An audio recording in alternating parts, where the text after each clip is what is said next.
அனைக்கும் இனிய காலை வணக்கம். நம்ம இப்போ இயல் 5ல் உள்ள விரிவானம் பள்ளி மறுதிறப்பு அதான் நம்ம இப்போ பார்க்க போகிறோம். சரியா? இது ஒரு கதை. சரியாம்மா? ஒவ்வொரு மனிதனுக்கும் சில கடமைகள் உண்டு. அவை மனிதனின் ஒவ்வொரு பருவத்திற்கும் ஏற்ப மாறுபடும். இளமை பருவம் கல்விக்குரியது. எனவே இளமையில் கல் என்று ஔவையார் கூறினார். இளமையில் கற்கும் கல்வி ஒருவனை சான்றோனாக உருவாக்கும். எந்த காரணத்திற்காகவும் கல்வி கற்பதை தவிர்க்கக்கூடாது என்பதை உணர்த்தும் கதை ஒன்றை படிப்போம். சரியா? ஒவ்வொரு மனிதருக்குமே கடமை இருக்கு இல்லையா? நம்ம மனிதனோட ஒவ்வொரு பருவத்துக்கும் மாற்றம் இருக்கும். இப்போ சிறு குழந்தையாக இருக்கும்போது நம்ம எப்படி இருப்போம்? ஸ்கூல் போவோம். அடுத்து ஒரு குறிப்பிட்ட வயது வரைக்கும் பள்ளி படிப்பை முடிச்சதுக்கப்புறம் கல்லூரி, அதுக்கப்புறமா ஏதாவது வேலையில் சேர்ந்துருவாங்க இல்லையா? அந்த மாதிரி ஒரு பருவத்துலேயும் ஒன்று நடக்கும். இளமை பருவம்ன்றது என்ன செய்யணும்? நம்ம கல்வி கற்கணும் இல்லையா? அப்போ தான் நம்ம முதுமையிலே நல்ல ஒரு வேலையில் போய் நல்லபடியாக இருக்க முடியும் இல்லையா? இது ஒரு அரசு மேல்நிலைப்பள்ளி. அங்கே அந்த பள்ளியோட மறுதிறப்புக்கு 2 நாட்கள் இருந்தது. அதாவது கோடை விடுமுறை விட்டுறாங்க. அப்போது 2 நாள் தான் இருக்குது ஸ்கூல் திறக்கிறதுக்கு. சரியா? மதிவாணன் அப்படின்ற ஒரு பையனை, அவனோட கதை தான் நம்ம இப்போ பார்க்க போகிறோம். சரியாம்மா? விடுமுறை 1.5 மாதம் விட்டுருப்பாங்க இல்லையா? அது ஓடிடுச்சு. இன்னும் 2 நாள் தான் இருக்குது ஸ்கூல் திறக்கிறதுக்கு. அந்த பையன் பேர் என்னது? மதிவாணன். சரியா? அவனோட ஃப்ரெண்ட்ஸோடு சேர்ந்து எங்கே போயிருக்கானா? நம்ம ஸ்கூல் லீவ் விட்டாலே நம்ம எங்கே போகணுன்னு நினைப்போம்? எங்கெல்லாம் சுற்றுலாத்தலங்கள், உறவினர் வீடு அப்படியெல்லாம் போகணுன்னு நினைப்போம் இல்லையா? ஆனால் ஒரு சிலர் என்ன செய்வாங்க? நாம் அடுத்த வருடத்துக்கு தேவையான திங்ஸ் வாங்குறதுக்கு நாம் ஏதாவது ஒரு வேலைக்கு போகலாம், குழந்தை தொழிலாளராக இருந்தால் தவறில்லை அப்படின்னு சொல்லிட்டு சில குழந்தைகள் என்ன செய்வாங்க? வேலைக்கு போவாங்க. அந்த விடுமுறை நாட்களில் வேலைக்கு போவாங்க. வாரம் சம்பளம் அவங்க கையில் கிடைக்கும். அப்போ அவங்களுடைய மனநிலை என்னாகும்? மாறும். அதுதான் நம்ம இந்த பாடத்தில் பார்க்க போகிறோம். சரியா? ஒவ்வொருத்தரும் என்ன நினைப்போம்? படிக்கும்போது நம்ம பின்னாடி ஆகும். ஒரு கிளாஸில் இருக்கும்போது நம்ம டாக்டராக, இன்ஜினியராகவும் அந்த மாதிரி கனவுகளை நமக்குள்ளே இருக்கும் இல்லையா? இளமையில் கல். நாம் இப்போ சின்ன வயசில் என்ன செய்யணும்? நாம் இளமை பருவத்தில் கண்டிப்பாக படிக்கணும். படித்தா தான் நாம் எந்த ஒரு நிலையும் நம்ம அடைய முடியும் இல்லையா? இது யார் சொன்னாங்க? ஔவையார். அந்த ஔவையார் என்ன சொன்னாங்க? இளமையில் கல். அப்போ அவங்க அந்த இளமையில் கல்வி கற்கிறது தான் ஒருத்தரை சான்றோராக ஆக்கும் அப்படின்னு சொன்னது தான் அவங்களுடைய மொழி. இப்போ பேருந்து நிறுத்தம் ஒன்று கூட்டத்தால் நிரம்பி வழிந்தது. நான் உங்களுக்கு இந்த கதையை படித்து அப்படி சொல்லிட்டே வரேன், கவனிங்க. என்ன? பேருந்து நிறுத்தம் கூட்டத்தால் நிரம்பி வழிந்தது. என்ன சிந்தனையடா? மதிவாணன் தோலை தொட்டபடி கேட்டான் கவின். யார் கேட்குறான்? கவின் மதிவாணன் 2 பேரும் தான் அங்கே இருக்காங்க. சிறுவர்களால் நிரம்பி அந்த பேருந்து நிறுத்தமே நிறைய மக்கள் இருக்காங்க. சிறுவர்கள் நிறைய இருக்காங்க. சரியா? கூட்டமாக இருக்குது. அப்போ அவன் சொல்கிறான், என்ன சொல்கிறான்? 2 நாளில் பள்ளி திறக்க போகுது அப்படின்னு சொல்கிறான் மதிவாணன். பள்ளிக்கு போகணுங்கிற கவலையா அப்படின்னு கேட்குறான் கவின். கவலைலாம் இல்லைடா, முடிவு பண்ணணும் அப்படின்னு சொல்கிறான். என்ன முடிவு அப்படின்னு கேட்குறான் கவின். பள்ளிக்கு போகிறதா இல்லை நம்ம இப்போ போகிற பின்னலாடை நிறுவனத்திற்கே நம்ம போகிறதா அப்படின்னு எனக்கு ஒரே குழப்பமாக இருக்குது அப்படின்னு யார் சொல்கிறா? மதிவாணன். சரியா? நாங்கள்லாம் பின்னலாடை நிறுவனத்துக்கு தான் போகிறோம் முடிவு பண்ணிட்டோம் அப்படின்னு சொல்கிறான் கவின். எனக்கு மட்டும் குழப்பமாக இருக்குடா அப்படின்றான். என்னடா குழப்பம்? வாரம் சம்பளம் வருது, திரைப்படம் பார்க்கறதுக்கு நமக்கு காசு கிடைக்குது, சாயங்காலம் ஆனால் என்ன கொடுக்குறாங்க?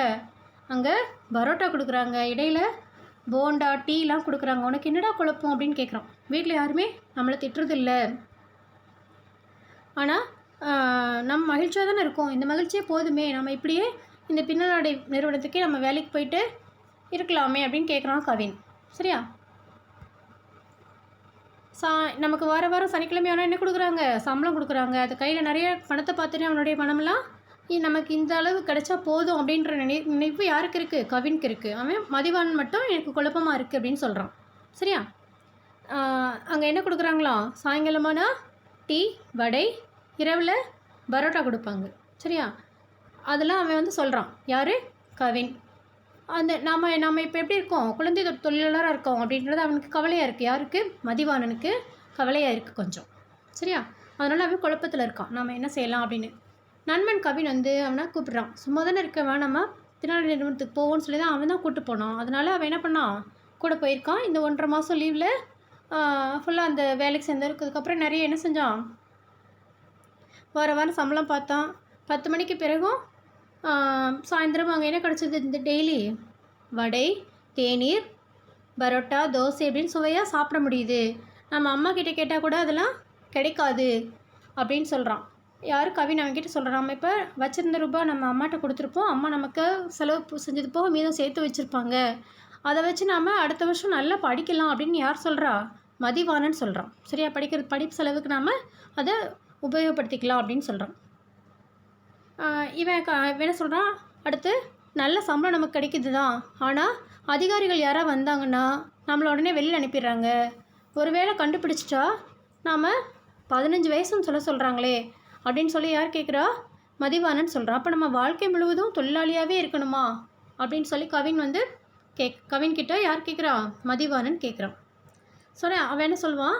தொழிலாளராக இருக்கிறது கேவலமே கிடையாது. நம்ம இப்போ நாம் படிக்கிற வயசில் நம்ம இந்த வேலை தேவையா? நம்ம பெரிய படிப்பெலாம் படித்தோன்னா இந்த மாதிரி பொறியாளர் ஆகலாம், வெளிநாட்டு வேலை கிடைக்கும் நமக்கு, அந்த மாதிரி கனவெல்லாம் நமக்கு இருக்குது. யார் சொல்கிறா? அது மாதிரி மதிவாணன் கவின்கிட்ட சொல்கிறான். நாம் படித்தா குழந்தை தொழிலாளராக இல்லாமல் இருந்தோன்னா பொறியாளர், என்ஜினியர் ஆகலாம், வெளிநாட்டுக்கெலாம் வேலைக்கு போகலாம். அதுக்கு நமக்கு படிப்பு ரொம்ப முக்கியம். நாம் இப்படி குழந்தை தொழிலாளியாக இருந்தோன்னா கண்டிப்பாக நம்மளால் என்ன பண்ண முடியாது? படிக்காமல் இருந்தோன்னா நம்ம பெரிய பதவியெலாம் நமக்கு கிடைக்காது. கடைசி வரைக்கும் இந்த ஒரு கூலி தொழிலாளியாகவே நம்ம வாழ்கிற மாதிரி இருக்கும். அதுதான் எனக்கு ரொம்ப குழப்பமாக இருக்குதுன்னு யார் சொல்கிறா? மதிவாணன் சொல்கிறான். சரியா? கல்வி அறிவு தான் எப்பயுமே முதன்மையானது. நாம் ஒரு பட்டமாவது வாங்கணும் அப்படின்னு சொல்லிகிட்டு இருப்பான். அப்போது அந்த பேருந்து நிலையத்துக்கு எதிரில் இருக்கக்கூடிய விளம்பர பலகையில் டாக்டர் அம்பேத்கரும் அப்துல் கலாமும் இருக்கிறது பார்க்குறான். இதை பார்க்குறான், விளம்பர பலகை பார்க்குறான். இவங்கள போல் நாம் உயரணுன்னா கண்டிப்பாக நம்ம என்ன செய்யணும்? படிக்கணும். அதுக்கு படிப்பு நமக்கு அடிப்படையாக தேவை. அதனால் நான் பள்ளிக்கு போகலன்னு சொன்னால் எங்கள் அப்பா சரின்னு தான் சொல்லுவாங்க. சரி, சம்பளம் வருதே, இந்த குறைந்த சம்பளத்துக்காக நம்ம படிக்க தொலைக்கிறதா? படிப்பு தொலைக்கக்கூடாதே அப்படின்னு யார் சொல்கிறா? மதிவாணன். போண்டாவும் வடையும் பரோட்டாவும் வீட்டில் கிடைக்காது, ஆனால் அதுக்காக நம்ம அடிமையாகி வேலைக்கு போனோன்னா நம்மளால் இவங்கள மாதிரி முன்னேற முடியாது வாழ்க்கையில். யார் மாதிரி? டாக்டர் அம்பேத்கர் மாதிரி, அப்துல் கலாம் மாதிரி நாம் உருவாக முடியாது அப்படின்னு சொல்லி அவன் சொல்கிறான். பேருந்து ஃபுல்லாக வர்ற பேருந்து எல்லாமே நிரம்பி வருது, கூட்டமாக இருக்குது. அப்போ அவனுக்கு அந்த அதுக்குள்ளே போய் நுழையிறதே ஒரு பெரிய விளையாட்டு சாதனையாக இருக்குது அப்படின்னு நினைக்கிறான். இப்படி போனோன்னா நம்ம உடையெல்லாம் கசங்கி அழுக்காயிடும், இரவும் நம்ம இதே மாதிரி கூட்டத்தில் தான் வர்றோம் அப்படின்னு சொல்லிட்டு மதிவாணன் ரொம்ப கவலைப்படுறான். நம்ம மதிவாணனே தன்னோட அருகில் இருக்கிற ஒரு முதியவரை பார்க்குறான். அவர் ரொம்ப என்னவாக இருக்கார்? வயதான தோற்றத்தில் இருக்கார், ரொம்ப சோர்வாக இருக்கார். அவர், தம்பி இந்த பேருந்து நல்லூர் போகுமா அப்படின்னு கேட்குறாரு. அப்போது அந்த பக்கத்தில் நிறைய பசங்க இருப்பாங்க இல்லையா, யாருமே கண்டுக்காமல் இருக்காங்க. இவன் அவங்கள கவனிச்சுட்டே இருக்கான். யார்? மதிவாணன் கவனிக்கிறான். அந்த முதியவர் ஒருத்தர்கிட்டயா இந்த பஸ் போகுமா அப்படின்னு கேட்டால் அந்த பசங்க என்ன சொல்லுவாங்களாம்? தெரியாது. அவன் ஒரு பையன் ஒவ்வொருத்தரையும் மூஞ்சி பார்த்து சிரிச்சுட்டு என்னப்பா போகுமா அப்படின்னு திரும்ப கேட்குறாரு. அப்பையும் யாருக்கு தெரியும், எங்களுக்கு தான் படிக்க தெரியாதே அப்படின்னு அந்த பையன் சொல்லிவிட்டு முகத்தை திருப்பிக்கிறான். இந்த சிறு வயது பசங்க எல்லாமே இருக்காங்க அங்கே, ஆனால் அந்த பசங்களுக்கு சொல்ல தெரியல. ஏன் அப்படின்னு கேட்டால் அவங்களால அந்த பேருந்து பலகையில் இருக்கிற பெயரை படித்து சொல்ல தெரியல. அதனால அவங்க எல்லாருமே அப்போ அந்த பெரியவர் கேட்குறாரு, சின்ன பசங்களாக இருக்கீங்க, இது கூட சொல்ல மாட்டீங்களா படித்து அப்படின்னு சொல்லி கேட்குறாரு. ஒருத்தவொடனே வெறுப்பா, பெரியவரே நீங்கள் தான் உங்களுக்கு இது கூட உங்களுக்கு படிக்க தெரியாது அப்படின்னு கேலியாக சிரிக்கிறான். இதை கவனிச்சிட்டே இருக்கான் மதிவாணன். சரியா? அந்த பேருந்தில் இருக்கிற பசங்களும் பேருந்து நிலையத்தில் இருக்கிற ஒரு முதியவரும் பேசுகிறத கவனிக்கிறான். அப்போ அந்த யோசிக்கிறான். இதை கவனிச்சிட்டு இருந்த மதிவாணன் யோசிக்கிறான். அதுக்கே போய் பார்க்குறான். அந்த பேருந்து நல்லூருக்கு போகாதுங்க,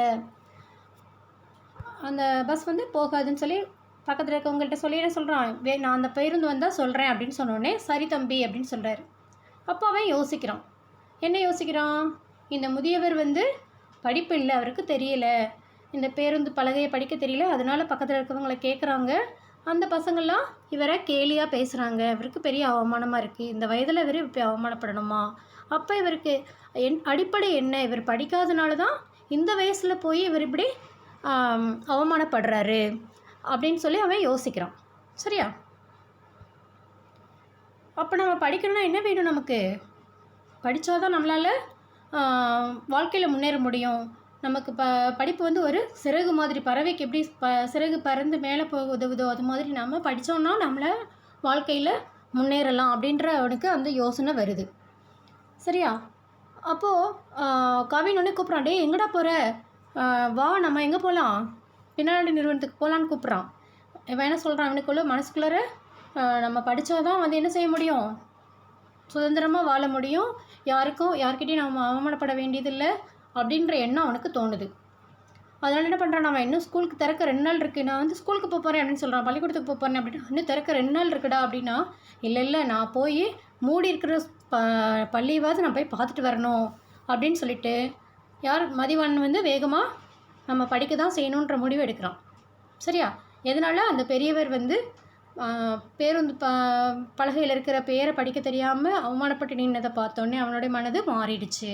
நாம் படித்தாதான் நல்ல நிலைமைக்கு வர முடியும், இந்த மாதிரி அவமானங்களை நமக்கு பிற்காலத்தில் வராது அப்படின்னு சொல்லிட்டு படிக்க வேண்டும் அப்படின்ற ஒரு நிலையை அவனுக்கு கொடுக்குது. அந்த நிகழ்ச்சி அவனுக்கு உணர்த்திருக்கு. சரியாம்மா? இந்த கதையை எழுதுகிறவங்க யார் அப்படின்னு கேட்டால் சுப்ரபாரதி மணியன். சரியா? யார்? சுப்ரபாரதி மணியன். இவர் குழந்தை தொழிலாளர் முறை ஒழிப்பு, இயற்கை வளங்களை பாதுகாத்தல் போன்ற கருத்துக்களை வலியுறுத்தி சிறுகதை, புதினம், கட்டுரை முதலியவற்றை எழுதியுள்ளார். கனவு என்னும் இலக்கிய இதழை நடத்தி வருகிறார். இவர் நடத்துகிற பத்திரிகை பேர் எதுனா கனவு. சரியா? பின்னல், வேட்டை, தண்ணீர் யுத்தம், புத்துமண், கதை சொல்லும் கலை உள்ளிட்ட பல நூல்களை எழுதியுள்ளார். இவர் எழுதிய நூல்கள் என்னென்ன? பின்னல், வேட்டை, தண்ணீர் யுத்தம், புத்துமண், கதை சொல்லும் கலை, இதெல்லாம் அவர் எழுதின நூல்கள். சரியா? இவர் நமக்கு இந்த கதையை எழுதினவங்க யார்? சுப்ரபாரதி மணியன். இவர் குழந்தை தொழிலாளரோட அந்த குழந்தை தொழிலாளர் இருக்கக்கூடாது, அந்த முறையை ஒழிக்கணும் அப்படின்ற ஒரு சிந்தனையோடு இந்த கதையை எழுதியிருக்கார் அவர். சரியா? நம்ம இதை படிக்கும்போது நமக்கும் தோணுது இல்லையா, நம்ம சிறு குழந்தையாக இருக்கும்போதே வேலைக்கு போயிட்டோன்னா அவங்களோட வாழ்க்கை என்னவாகும், அந்த அடிமை தொழிலே போகிற மாதிரி இருக்குமே தவிர வாழ்க்கையில் அவங்க முன்னேற முடியாது இல்லையா? அதே இதை படித்தாங்கன்னா அவங்க பெரிய வேலைக்கெல்லாம் போகலாம், நல்ல ஒரு நிலைமை அடையலாம், பல பேருக்கு அவங்க வேலை கொடுக்கலாம், அந்த மாதிரி அவங்களுடைய நிலைமை உயரும் இல்லையா? அதை தான் இந்த கதையில் சொல்லியிருக்காங்க. சரியாம்மா? இந்த கதை புரிஞ்சுதா உங்களுக்கு? நன்றி.